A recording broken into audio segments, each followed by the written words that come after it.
Welcome to Babu Mary Telugu channel. ఇవాళ అయితే chicken అయితే నేనే రెడీ చేశానండి. చాలా హైలైట్గా మసాలాలు ఏమి ఎక్కువ లేకున్నట్ల ఉప్పు కారము ఆయిలు కొంత ఎల్లిపాయ వేసుకుంటే చాలా వేడివేడి చికెన్ చాలా రెడీ అయిపోయినట్లేనండి. దీంట్లోకి వచ్చేసి మనం సెట్టింగ్ చేసుకుందామండి. దీంట్లోకి చిల్లీస్ ముందుగానే ఆయిల్లో బాయిల్ చేసుకున్న చిల్లీస్ వేసుకోవాలి. ఇలా చిల్లీస్ పెట్టుకుంటే ముందుగానే ఆయిల్లో బాయిల్ చేసుకేంటంటే దీంట్లోకి దాని రసం దిగితే దాని టేస్టే బాగుంటుంది.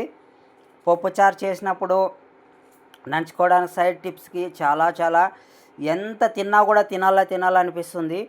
లెమన్ అయితే వేసేసుకుందామండి. లెమను గ్యాస్ట్రిక్ అయితే అస్సలు ఉండదు. ఇగోండి ఇలా ఒక పీస్ అయితే తీసేసుకోండి.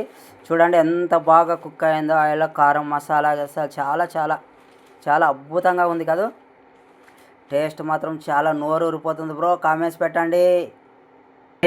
టేస్ట్ అయితే చూడబోతున్నాను. ఆయిల్లో సూపర్ బ్రో, చాలా టేస్ట్ ఉంది. లైక్ చేయండి, సబ్స్క్రైబ్ చేసుకోండి బ్రో. బాయ్.